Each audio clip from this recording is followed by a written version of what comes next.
자, 오늘은 하나님께서 우리를 위하여서 그 아들 예수 그리스도를 보내주신 위대한 성탄의 날입니다. 오늘 이 누가복음의 말씀을 가지고 위대한 성탄의 두 사람이라는 제목으로 함께 말씀을 전하도록 하겠습니다. 성탄절은 누구나 기뻐하는 날이죠. 전 세계적인 축제의 날입니다. 근데 기쁜 날이긴 하지만 또 우리가 이 의미가 무엇인지 다시 말씀을 통하여서 우리 스스로를 하나하나 살펴보는 그런 시간을 좀 갖도록 하겠습니다. 어떤 사람이 성탄의 기쁜 소식을 정말로 맞이할 수 있는 사람인지를 우리가 돌아보고 또 그 말씀에 우리 부합한 성도들 되시길 축복합니다. 오늘 우리가 누가복음 2장 말씀을 읽었는데요. 우리 한 군데를 더 찾아서 보도록 하겠습니다. 오늘 2장 말씀을 누가복음을 잘 접어두시고 마태복음 1장을 한번 가보도록 하겠습니다. 마태복음 1장 18절부터 제가 쭉 한 사람의 인물을 설명을 하고요. 또 누가복음 1장에서는 또 한 사람의 설명을 해서 이렇게 두 사람에 대해서 제가 함께 말씀을 나누려고 합니다.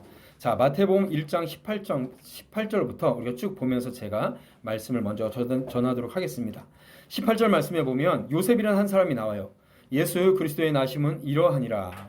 그의 어머니 마리아가 요셉과 약혼하고 동거하기 전에 성령으로 잉태된 것이 나타났더니 라고 말씀합니다. 자, 마리아와 요셉이라는 두 사람을 오늘 볼 겁니다. 마리아도 그렇지만 요셉도 굉장히 당혹스러울 거예요. 이때 당시에 이제 이스라엘 사람들이 미리 이제 결혼하기 전에 약혼을 합니다. 약혼을 먼저 해요. 그때 당시에 이제 나이가 어떻게 되냐면 여자는 보통 12살에서 16살 사이 놀라지 마세요. 옛날이에요, 옛날. 자, 여자는 12살에서 16살. 자, 남자는 그렇게 이제 많아야 20살이 안 되는 거예요. 그러니까 여자가 한 14살, 15살 정도다 그러면 남자는 한 19살, 19살, 20살 정도 되는 거죠. 그때 정도의 약혼을 합니다. 그렇기 때문에 둘 다 사실은 굉장히 어린 나이죠. 뭐 지금 저희들이 비교해 봤을 때도 아주 어린 나이입니다. 그러나 또 당시 사회상으로는 무조건 또 어린 나이라고 할 수는 없겠죠. 그렇지만 뭐 어린 거는 어린 거예요. 사실상 우리가 지금 살아가는 이 시대에 사람들이 자녀들이 사실은 어립니다. 영적으로 정서적으로 사실 어린 거는 맞아요. 아무리 100세 시다고 할지만은 나이가 30 먹고 40 먹고도 여전히 뭐가 진짜고 뭐가 가짜인지 뭐가 앞이고 뭐가 뒤인지를 모르는 사람들이 너무 많습니다. 그런데 이때 당시 하여튼간 아무튼 이제 요셉과 마리아는 어린 나이에 이제 약혼을 했어요. 그러나 이제 약혼을 했지만 아직 결혼하기 전입니다. 이게 이스라엘은 약혼을 한 다음에 그런 다음에 이제 결혼식을 올리고 정식으로 같이 한 집에서 살게 돼요. 그러기 전에 이제 마리아가 아기를 가진 겁니다. 잉태를 한 거예요. 마리아도 놀랄 수밖에 없고 또 요셉도 굉장히 당혹스러울 수밖에 없는 거죠. 이제 마리아는 여전히 자기가 남자와 동침한 적이 한 번도 없음에도 불구하고 놀랄 수밖에 없는 거죠. 요셉은 어떻습니까? 얼마나 황당하겠어요? 또 남편이 될 사람으로서 남자로서 굉장히 배신감도 들 거고 이걸 어떻게 해야 되냐 굉장히 좀 분노도 일어나고 그럴 겁니다. 자, 그런데 이제 요셉의 반응을 보면 19절에 읽어보면 함께 읽어보죠. 시작. 그의 남편 요셉은 의로운 사람이라 그를 드러내지 아니하고 가만히 끊고자 하여. 아멘. 자, 요셉은 의로운 사람이에요. 그래서 가만히 끊고자 합니다. 자, 여기서 이 말씀을 우리가 제대로 이해하지 못하는 것들이 있어요. 요셉이 의로운 사람이라고 할 때 그 의미에 대해서 제대로 이해하지 못합니다. 보통 이제 개신교에서 우리 기독교에서 의롭다라고 하면 믿음으로 말미암아 의롭다함을 받은 사람들, 그러니까 이신칭의에 이룬 사람들을 의롭다 한다 이렇게 얘기를 합니다. 그런데 여기서 의로운 사람이라고 할 때는 그런 말이 아니에요. 자, 왜냐하면 요셉과 마리아는 신약 시대의 사람이 아닙니다. 신약 시대는 언제죠? 예수님의 사역 이후. 구체적으로 얘기하면 사도들이 활동하는 그 시대 이후부터가 신약입니다. 이때는 성경이 없었잖아요. 구약 성경만 있었어요. 그러니까 요셉과 마리아는 여전히 구약 시대의 사람인 거죠. 그렇기 때문에 요셉이 의로운 사람이다라고 할 때는 두 가지 의미를 가지고 있습니다. 하나는 요셉이 굉장히 하나님의 율법을 잘 알고 구약의 율법을 잘 지키는 사람이었다는 거예요. 그러니까 이스라엘 사람 편에서는 그가 율법에 정통하고 하나님의 율법을 굉장히 잘 지키는 사람이다. 율법을 대단히 귀중히 여겼을 뿐만 아니라 그 율법을 다른 사람에게 본을 보일 정도로 굉장히 그 주위에 있는 사람들한테 율법적으로 본이 되는 사람이다. 이런 의미입니다. 그러니까 사도 바울하고 비슷한 거죠. 그만큼 그 사람, 이 요셉이라는 사람은 하나님의 율법의 말씀에 탁월한 지식과 또 그런 삶의 모습을 보여주고 있었던 사람입니다. 비록 요셉의 직업이 목수지만은 그는 구약의 율법에서만큼은 다른 사람들에게 그 말에서 굉장히 본이 되는 사람이었던 거죠. 근데 그 요셉이 자신의 정혼자가 잉태했다는 말을 들었어요. 분명히 나는 이 여자하고 잠자리를 같이 안 했음에도 불구하고, 그럼 요셉은 분명히 마리아의 뱃속에 있는 아기가 자신의 아기가 아니라는 것을 분명히 알았습니다. 자, 율법대로 한다면 어떻게 해야 될까요? 이 여인은 죽어야 돼요. 배신을 했기 때문에, 바람을 피웠기 때문에, 정혼자가 있는 여자가 쉽게 얘기하면 바람을 피워서 다른 남자의 아이를 낳기 때문에 죽어야 됩니다. 그러나 요셉은 조용히 이 일을 잘 마무리하려고 했어요. 무슨 얘기냐? 마리아를 불쌍히 여기고 이 문제를 조용히 어떻게 하면 잘 해결할 수 있을까라고 고민을 했던 겁니다. 이 무슨 얘기냐? 두 번째로, 요셉은 율법에 탁월하고 본을 가지고 있었던 사람이지만, 두 번째로 그는 그 심령에 자비로움이 가득한 사람이라는 거예요. 이 사건을 두고 보통 이런 식으로 얘기를 해요. 많은 사람들이 요셉이 마리아를 얼마나 사랑했으면 이것을 덮으려고 할까? 자, 정말로 요셉이 마리아를 정말로 사랑했나 보다, 이렇게 얘기를 합니다. 그런데 여러분, 정말 그럴까요? 내가 사랑하는 남자가, 내가 사랑하는 여자가 바람을 폈어요. 바람을 핀 거는 둘째치고, 길을 지나가다가 내 사랑하는 남자가 길을 지나다가 지나가는 여자를 이렇게 봤어요. 내 사랑하는 여자가 저 같이 가는데 갑자기 차은우 같은 사람 옆에 지나가 이렇게 봤어요. 자, 기분이 어때요? 용서가 돼요? 안 돼요. 여러분, 용서가 안 돼요. 자, 말도 안 되는 소리입니다. 사랑하면 사랑할수록 더 강해지는 게 뭐냐면 질투예요. 질투가 강해져요. 어디 이상한 그 하늘 위에 있는 뜬구름 잡는 소리를 하는 거예요. 그게 아니에요. 그게 아니고, 요셉은 율법의 말씀도 잘 알고 그 율법의 말씀대로 살아갔지만은 그 율법의 근본 가치관인 자비로움까지 갖춘 사람이라는 겁니다. 이것이 바로 요셉은 의로운 사람이다, 이런 말씀이에요. 하나님이 아무나 아기 예수님의 양육을 맡겼겠습니까? 그런 부모 밑에 있으니까 예수님도 자비하심이 크신 거예요. 교회에서도 보면 우리 부모님들 중에 어떤 부모님들이 많이 있었냐면, 우리 아이들이, 제가 비록 저는 이렇게 믿음이 별로 부족하고 약하지만 우리 자녀들은 공부도 잘하고 그래서 검사, 사업가, 정치인도 돼가지고 세상을 변화시키는 선한 영향을 끼치는 정말 하나님의 위대한 사람이 됐으면 좋겠어요. 이렇게 말씀하시는 부모님들이 계세요. 그러면 제가 저희 입에서 제 목구녕까지 어떤 생각이, 어떤 말이 나오는지 아세요? 아버지부터 변화되세요. 어머니부터 변화되세요. 이런 말이 제 목구녕까지 와요. 그럼 잘 생각해 보세요. 우리 부모님들, 내 아들이 말을 안 들어. 누구 닮은 거예요? 아빠 닮은 거예요. 내 딸이 말을 안 들어. 누구 닮은 거예요? 엄마 닮은 거예요. 어디 가서 다른 데 근본 원인을 찾지 말라고요. 예? 왜 이렇게 웃어요? 그런 게 확 와닿아요? 자, 보세요. 그렇단 말입니다. 자, 우리가 교회에서도 마찬가지고 우리 가정에서도 마찬가지고요. 그러니까 이런 말씀을 볼 때에 그냥 뜬구름 잡듯이 생각하지 말고 스스로를 좀 돌아보라고요. 교회에서도요, 우리가 신앙생활 하다 보면 자칫 잘못해서 두 극단으로 치우치는 사람들을 제가 많이 봐요. 한 가지 극단은 뭐냐면, 한 가지 부류의 극단으로 가시는 분들은 뭐냐면, 늘 사랑해줘야지, 품어줘야지, 양보해줘야지, 그럴 수도 있지, 다 용서해줘, 저 사람이 틀려도 좀 더 사랑해주시고 좀 더 품읍시다. 그런데 문제는 뭐예요? 그런 분들 기준이 없어요. 황당한 건 뭐냐면, 사랑해줘라, 양보해줘라 하면서 정말로 사랑해주고 양보해줘야 되는 것은 안 해줘요.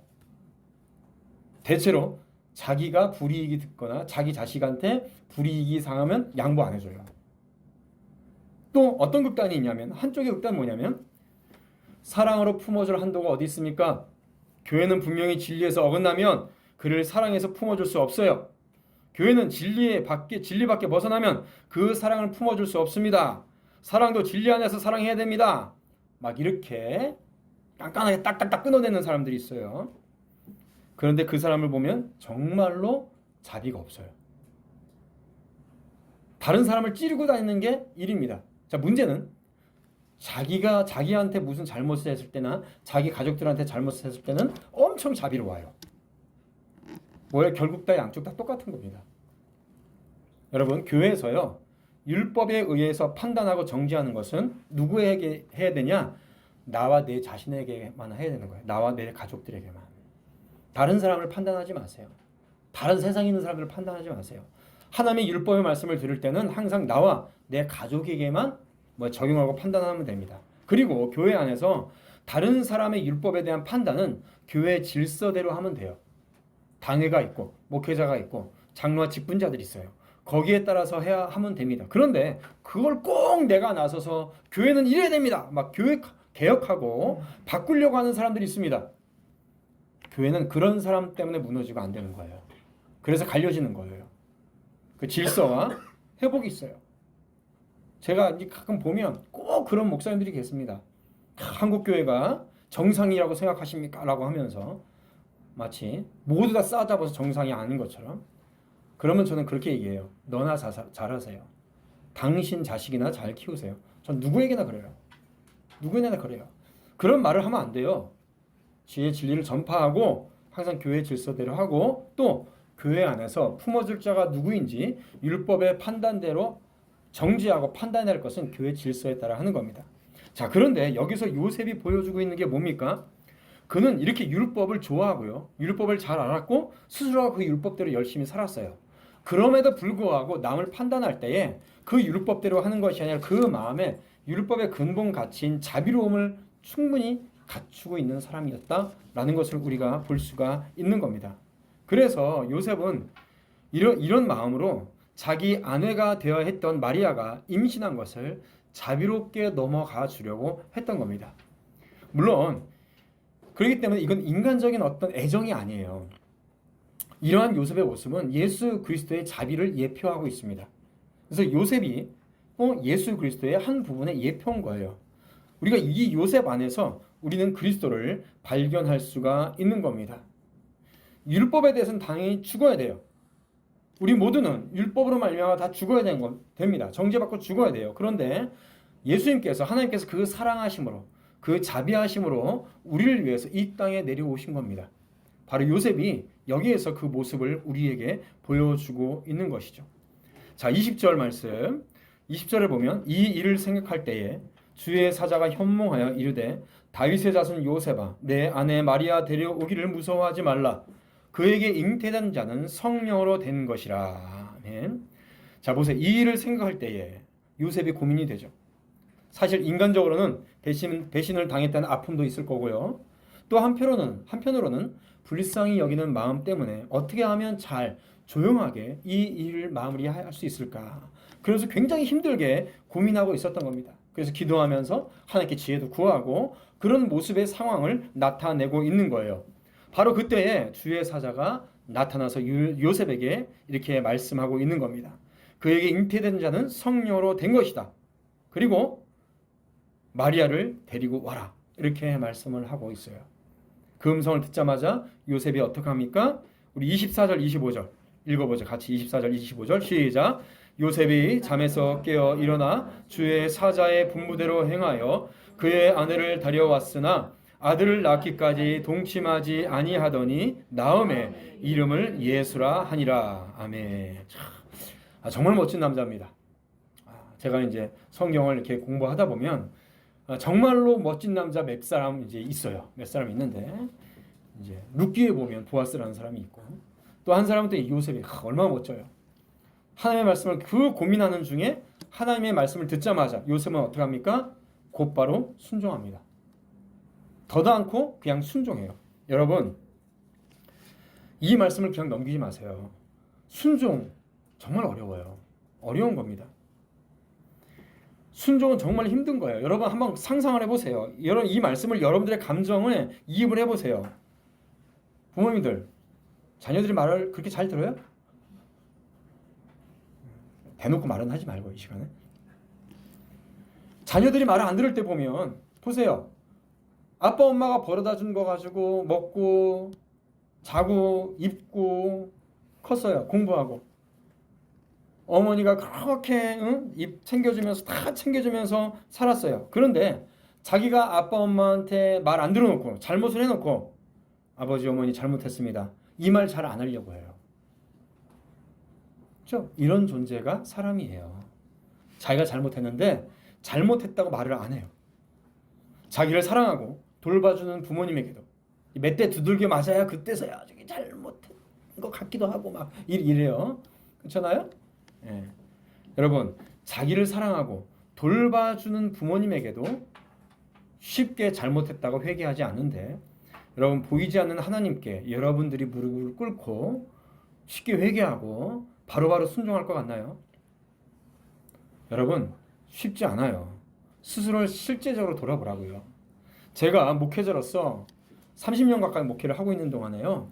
말씀을 해석하고 논중해지고 진실과 사실을 많이 가르쳐 주는데 어떤 경험을 하냐? 목사님, 제가 잘못 알고 있었네요. 제가 몰랐네요. 깨우쳐 주셔서 감사합니다. 이런 사람 거의 못 봤어요. 끝까지 자기가 맞다고 해요. 더 황당한 것은 어디서 들었는지 칼빈도 그랬다는데요? 종교개혁자 누가 그랬다는데요? 뭐 이런 식으로 얘기를 합니다. 어디서 들은 풍어를 막 읊어요. 뭐 거기까지는 제가 이해한다고 쳐줘요. 그런데 어디서 유튜브나 TV에서 어디서 말 같지도 않은 사람들이 말했다고 그것을 가져와서 교회에서 목사님 저 사람이 그렇게 얘기했는데요? 저 말이 맞는 것 같은데요? 이런 식으로 얘기하는 사람들이 굉장히 많이 있습니다. 여러분, 이런 사람들이 교회에 지천으로 널려 있어요. 목사님 제가 잘못 알았네요. 죄송합니다. 이런 사람 거의 없어요.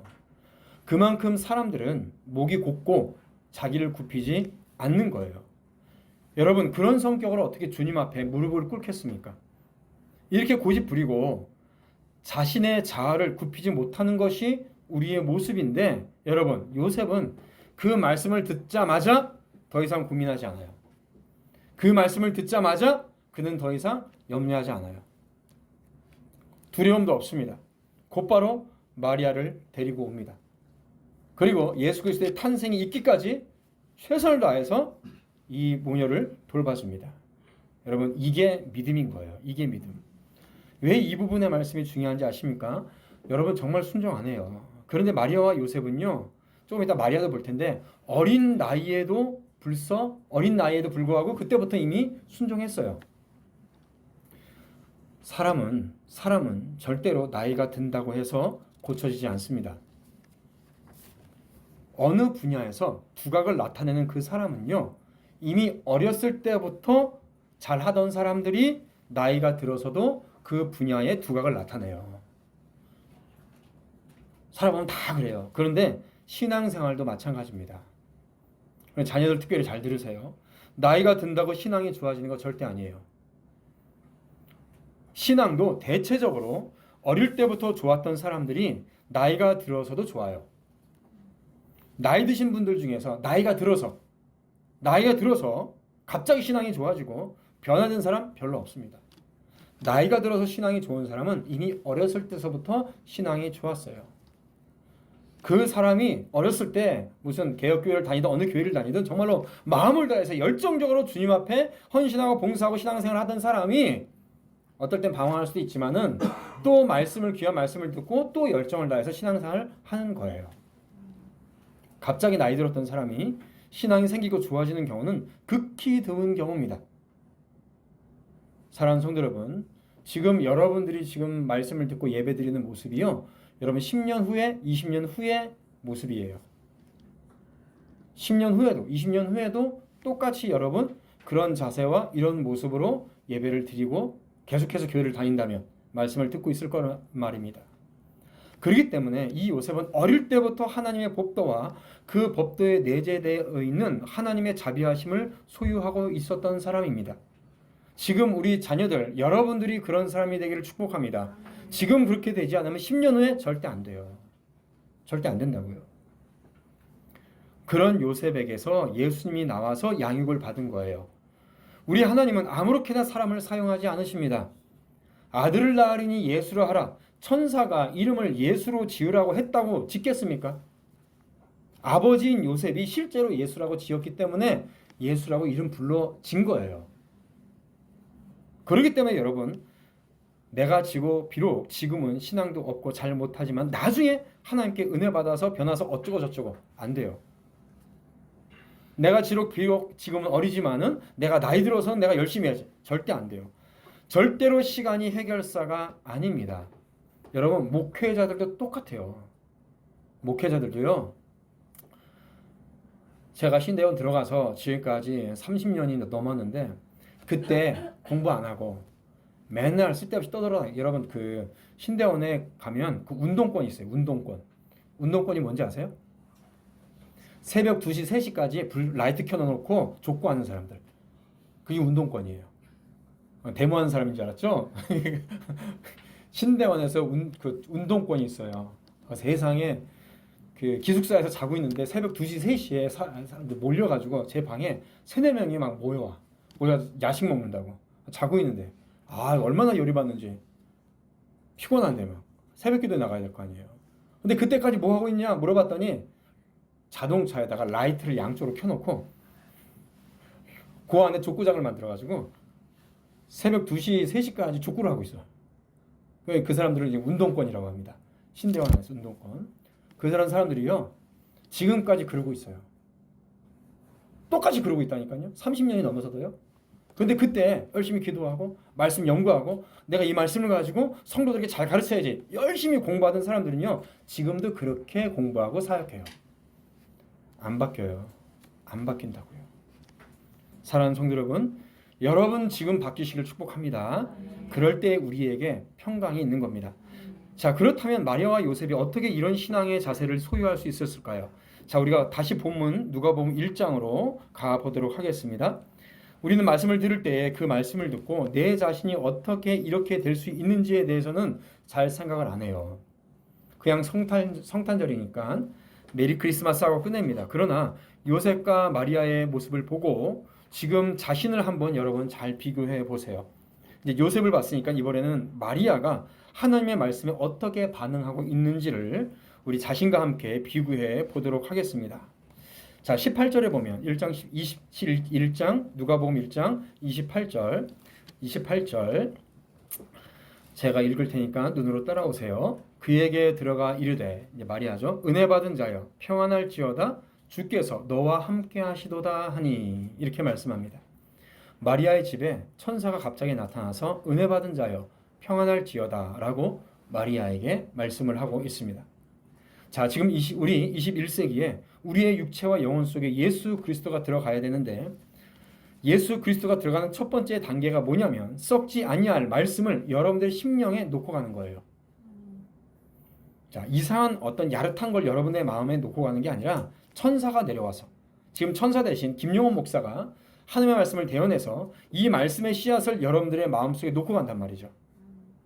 자, 김 집사야, 홍길동 집사야, 두려워하지 말라, 평안할지어다 하고 썩지 않는 하나님의 말씀의 씨앗을 우리의 마음속에 심어 놓으려고 하신다는 겁니다. 이렇게 하나님의 말씀이 선포되고 딱 떨어질 때에 어떻게 반응해야 되냐면 29절 말씀. 자, 29절 읽어보죠. 시작. 처녀가 그 말을 듣고 놀라 이런 인사가 어찌함인가 생각하매. 두 가지죠. 놀라 그리고 생각합니다. 하나님의 말씀이 그 심령에 떨어질 때 어떤 일이 발생해야 되냐면 놀래야 돼요. 이상한 말씀이네? 내 생각하고 다르네? 내가 잘못하고 있구나. 그렇지, 저게 진리의 말씀이지 하고 내 감정이, 내 마음이 반응을 일으켜야 되는 겁니다. 이렇게 놀라야 되는 거예요.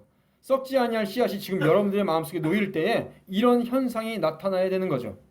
그런데 설교를 하다 보면 듣는 사람들의 영적 상태에 따라서 세 가지로 나눠져요. 하나는 아주 본받을 만한 거죠. 진짜 정성스럽게 듣는 사람들이 있습니다. 어떻게 듣냐면 마치 설교를 듣는 태도가 드라마의 마지막 편을 보는 것처럼, 영화관에서 영화를 보는 것처럼 말씀을 들어야 돼요. 바른 영적인 상태죠. 여러분, 영화관에서 영화를 가면 영화가 너무 재밌어요. 중간에 화장실 가고 싶은데 가요, 안 가요? 안 가요. 참아요. 끝까지 참아요. 영화 보다가 화장실 가는 이유가 뭔지 아세요? 영화가 재미없으니까 가는 거예요. 마찬가지입니다. 사람의 마음속에 지금 하나님의 말씀이 딱 들어갈 때 그 말씀을 놓칠까봐 집중해서 듣고 있는 거예요. 어디 예배 시간에 왔다 갔다 합니까? 말씀을 듣는데. 옆에서 애가 뛰고 뒤에서 애가 울어도 신경 안 써요. 그런 거. 그런 거 이것저것 다 신경 쓰고 있으니까 말씀을 못 듣는 겁니다. 두 번째 어떤 사람이 있냐면 말씀을 듣는데 겉으로는 표현을 안 해요. 겉으로는 표현을 안 하는데 속으로 짜증을 내거나 화를 내는 사람들이 있습니다. 그런 사람들이 있어요. 목사님 설교를 좀 오늘 이상한데? 왜 굳이 저렇게 말씀하시지? 또 저런 말씀하시지? 또 저런 말씀. 이러면서 그 진리의 말씀에 동의가 안 되는 거죠. 자기가. 그런데 이 사람도 그 양심을 지금 성령이 찌르고 계시는 거예요. 동의가 안 돼도 짜증이 나고 분노가 나는 건 찔리니까 짜증도 나고 분노도 나는 거예요. 이제 거기서 이걸 돌려야 되는데 이제 돌리지 못하고 있는 거죠. 그 상황에서 막 갈등을 하고 있는 겁니다. 첫 번째는 정말 몰입감 있게 열심히 듣는 사람. 말할 것 없이 좋죠. 두 번째 사람은 기분이 별로 좋지 않은 사람. 이 사람도 이제 좀 찔림이 있는 거니까 이분들도 하나님의 역사하심이 그 안에 있을 수 있습니다. 자, 그런데 정말 문제인 사람이 있어요. 들으나 마나 하는 사람들. 들리는 것은 소리요, 울리는 것은 지나가는 소리니. 이러면서 절에서 들리는 목탁 소리나 목사님 설교하는 소리나 똑같이 그냥 귀를 지나가는 하나의 소리일 뿐이다. 이러고 그 시간을 보내시는 분들이 있는데 교회 안에서 이런 사람들이 굉장히 많이 있다는 겁니다. 꼭 이거하고 똑같아요. 여러분 그거 아세요? 이렇게 차를 가다 보면 옛날에 주유소나 어디 이런 데 보면 이런 애들 있죠. 이런 애들 풍선들. 이거 다 풍선. 그거 어떻게 만드는지 진짜 신기해. 손만 이래요. 그죠? 그냥 빵빵해져가지고 막 손 흔들다가 바람 빠지면 어떻게 됩니까? 푹 꺼져버려요. 꼭 그렇게 바람 빠진 풍선처럼. 이 사람들의 특징은 뭐냐면 감정의 동요가 없어요. 무관심이 일관합니다. 그런 사람은 백날 교회를 다녀야 아무런 의미가 없어요. 물론 다니는 중에 어느 날 그 마음속에 하나님의 말씀이 들어가서 그냥 미적지근한 사람이 갑자기 변화될 수는 있습니다. 그러나 그 전까지는 또는 평생에 그렇게 살다 보면 그저 그 사람은 그냥 예수님과 아무 상관없는 그저 행인 1, 2, 3일 뿐이에요. 신앙의 주인공이 아니에요. 지나가는 사람 1, 지나가는 사람 2 이렇게 되는 거죠. 처녀가 그 말을 듣고 놀라 이런 인사가 어찌함인고 생각하여 마리아는 천사의 음성을 듣고 놀라서 다시 한번 그 말씀을 생각합니다. 어찌 이런 일이 있을 수 있단 말인가? 도대체 무슨 일이 일어나는 것인가 생각합니다. 그러니까 정말로 하나님의 말씀을 듣는 사람들은요. 이 하나님의 복된 말씀을 듣고 놀라면서 깊이 생각하고 묵상하고 고민한다는 거죠. 집중해서 듣는 겁니다. 아무 생각 없이 있으면 안 돼요. 그냥 송아지 마냥 끄벅끄벅 거리고 있으면 안 되는 겁니다. 정말로 정신을 바짝 차려야 돼요. 마태복음 5장에서 예수님께서도 산상수훈에 뭐라고 말씀하세요?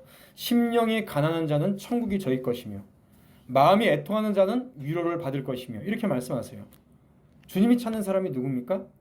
하나님의 말씀이 전해질 때에 그 전하는 말씀 때문에 두려워하고 그 전하는 말씀 때문에 놀라는 그 사람에게 하나님께서 평강을 주시고 위로를 주시는 것입니다. 할렐루야. 하나님의 말씀을 들었는데 내 마음속에 그런 두려움도 없고 위기의식도 없어요. 그러면 예수님은 여러분과 아무 관계가 없는 분입니다.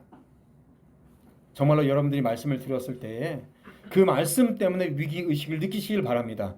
이 말씀이야말로 정말 말할 수 없는 귀중한 것이라는 것을 깨닫는 사람만이 예수님이 정말 친구가 되고 은혜가 되고 평안이 되고 위로가 되는 거예요. 다윗도 고백합니다.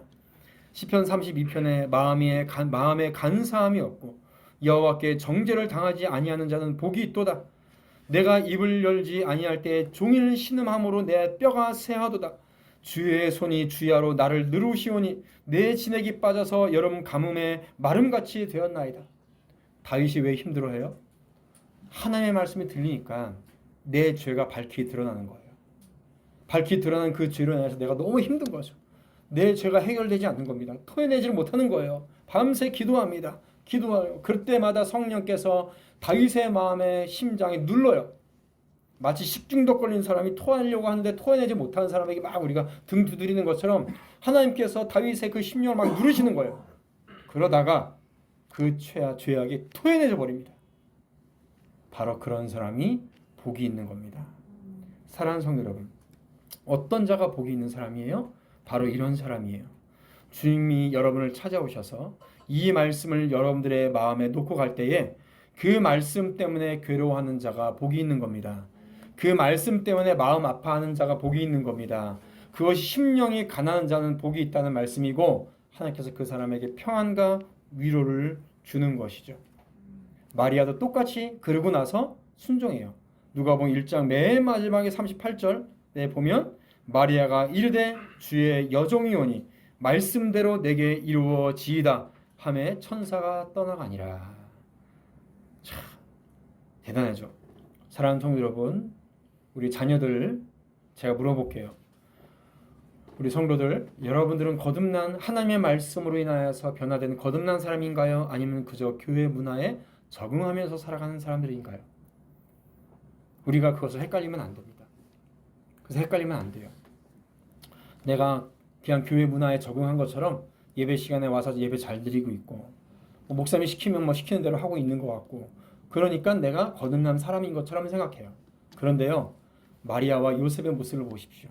그들은 엄청난 고민이 있었고 엄청난 힘든 아픔이 있었고 갈등이 있었어요. 고통이 있었어요. 그러나 주의 말씀을 딱 듣자마자 자신의 모든 것들을 내어버리고 그 말씀에 그대로 순종했습니다. 이게 거듭난 사람의 모습입니다. 보통 모태신앙들 미적지근하다 그러죠. 원래 모태신앙은 그래 그런다고 하죠. 여러분, 그거 모태신앙이라서 그런 게 아니라 거듭나지 못해서 그런 겁니다. 착각한 거예요. 사랑하는 성도 여러분, 우리 자녀들 교회 문화에 적응하고 살아가는 사람이에요? 아니면 정말로 거듭난 그리스도인입니까? 정말로 거듭난 그리스도인들은 요셉과 마리아와 같이 전혀 내 생각과 맞지 않고 내 상황이 너무 힘들어도 내가 가진 지식과 경험과 다르다고 하더라도 세상에서 배운 지식과 여러 가지 것들과 다르다고 할지라도 말씀이면 순종합니다. 그 말씀의 열정을 가지고 담대하게 순종하고 나갑니다. 그런데 거듭나지 못한 상태에서 교회 문화에 적응하고 있는 상태라면 시간이 지나도 변화되지 않고요. 재미없으면 안 나오고요. 친구 없으면 안 나오고요. 나이가 들면 성인이 되면 안 나옵니다. 그러므로 사랑하는 성도 여러분, 여기 있는 우리 청년들, 학생들, 오늘 주님께서 오신 이날 여러분들의 마음을 주님께로 온전히 돌리시기를 축복합니다. 나를 위해서 모든 것을 버리고 이 땅에 오신 우리 주님이십니다.